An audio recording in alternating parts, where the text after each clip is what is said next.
Здравствуйте, мои дорогие! Я снова рада видеть вас на своем канале. Ну что, девчоночки, сегодня новый урок. Поехали!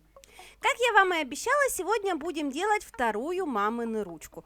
В данном случае на маминой руке у нас еще одна работа ученицы. Замечательно все относилось.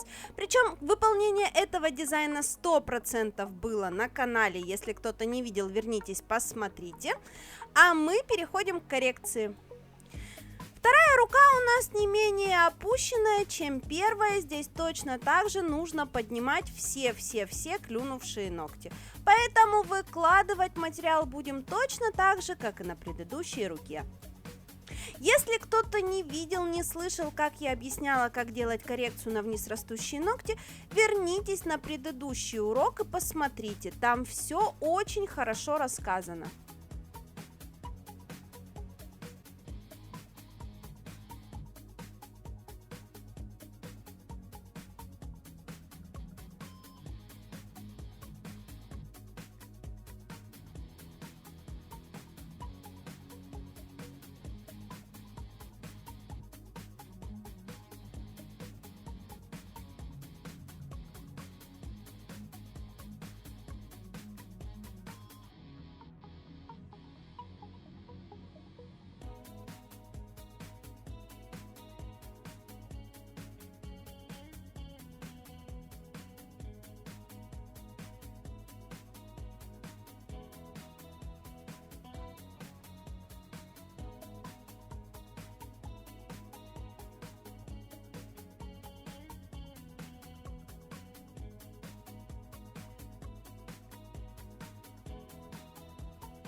Переходим непосредственно к дизайну. В данном случае мы с вами будем создавать дизайн в моей любимейшей технике, в мазковой росписи.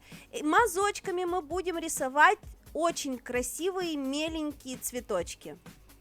И получится у нас такая себе сирень, не сирень, в общем, что-то очень мелкое, собранное в гроздь. Для этих целей я покрываю основные ноготочки, которые будут без дизайна, темно-зеленым оттенком, а под дизайн хочу сделать блик из кошачьего глаза.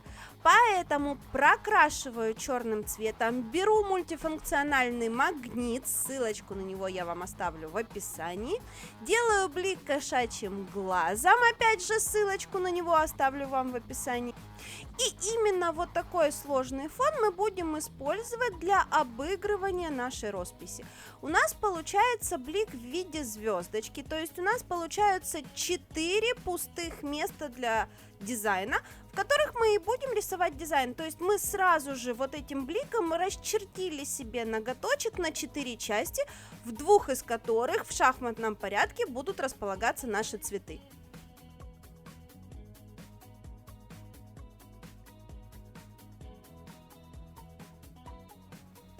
Ну а теперь непосредственно цветы в технике жестовской росписи или мазковых цветочков. По этой технике у меня есть онлайн-курс, если кому-то интересно, опять же ссылочку ищите в описании. Но если кто-то умеет рисовать мазочки, имея правильный, очень хорошо пигментированный материал, вы в принципе самостоятельно можете нарисовать такие цветы. Они элементарно простые, с ним справится любой мастер. Здесь просто отпечаток кисточки в форме цветочка. Грубо говоря, прикладываем кисть, отпечатываем, получаем лепесток. И таким образом из отпечатков кисти собираем форму наших будущих цветочков. У нас получаются, еще раз напоминаю, грозди из мелких цветов. Все это мы рисуем по мокрому, то есть сейчас мы ничего совершенно не просушиваем. Нарисовали подмалевки цветов одним цветом, расставляем темные части в серединке наших будущих цветов более темным оттенком, в данном случае коричневым, и потом более светлым цветом, опять же по мокрому, начинаем прокладывать светлые участки. Светлые участки стараемся прокладывать таким образом, чтобы сориентироваться по светотеням, то есть чтобы проконтролировать, где же у нас светотеневые моменты. Сначала набрасываем для себя основные лепесточки, а потом еще более светлым цветом будем прокладывать светлые блики. На самом деле, вот эта техника росписи смотрится действительно очень волшебно. Вот сам процесс рисования смотрится волшебно, потому что из ничего с каждым движением кисточки проявляется дизайн. А с каждым следующим движением нашей кисточки дизайн становится все живее и живее. На самом деле клиенткам наблюдать этот процесс тоже нравится. Ну, правда, как наблюдать? Они, конечно же, видят, как это смотрится вживую. Это моим клиентам повезло, они на экране камеры видят, как это все рисуется.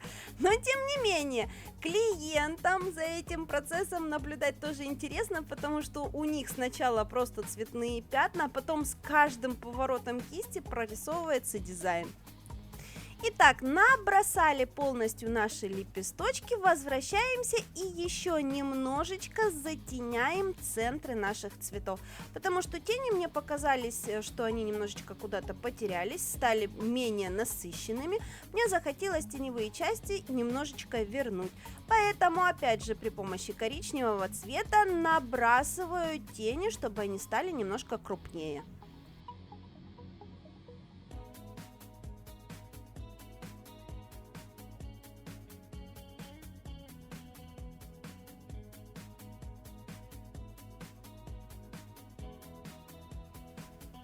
Добавляю листиков в свои композиции, потому что нам захотелось чего-нибудь ярко-зелененького сюда еще внести. У нас же зеленые соседние ногти, они замечательно будут подчеркиваться зеленью в дизайне. Поэтому добавляем зеленых листочков сначала теневыми цветами, а потом все более светлыми.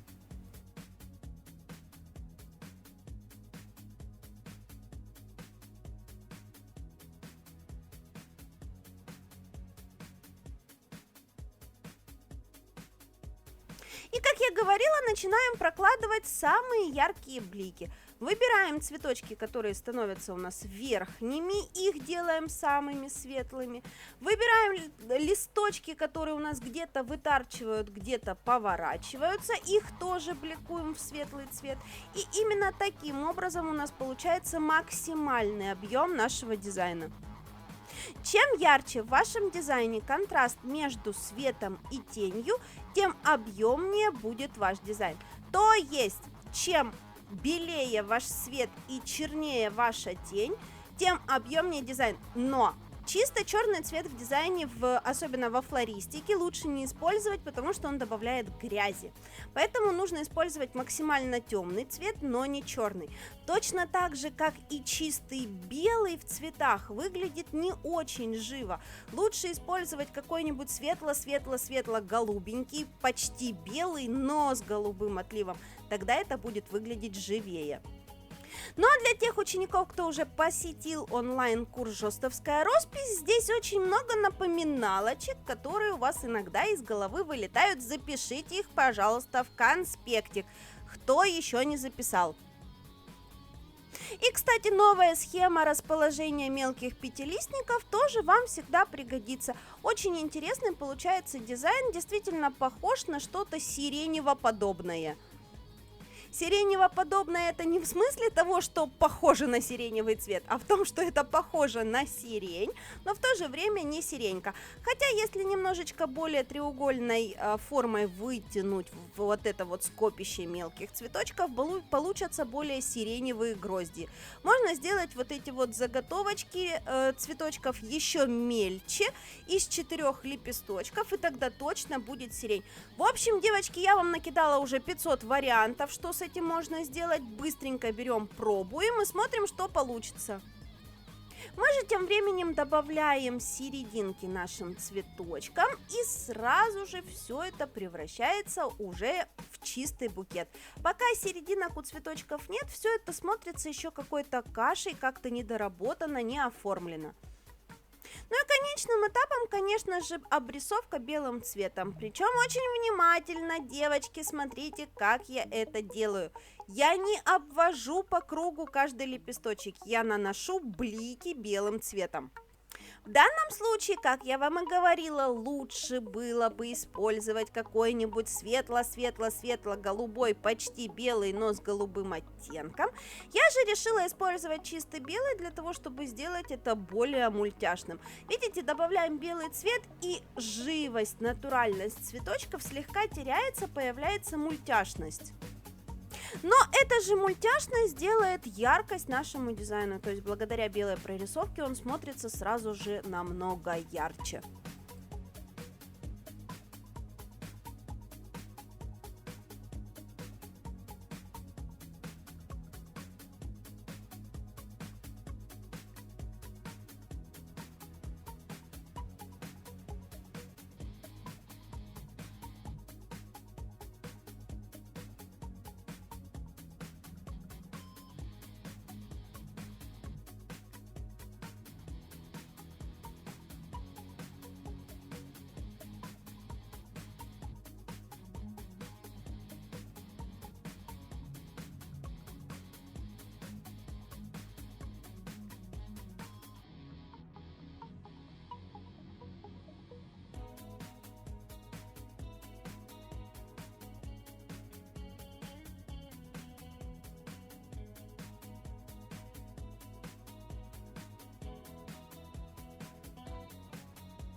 В общем, вот такие вот потрясабельные цветы у нас получились, смотрятся восхитительно, рисуются очень быстро.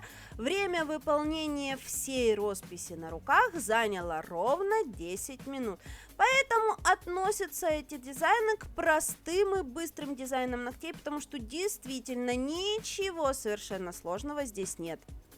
Надеюсь, вам понравилось, надеюсь, вы обязательно попробуете это повторить. Мы же с вами увидимся в новых уроках. Всем до новых встреч. Пока-пока.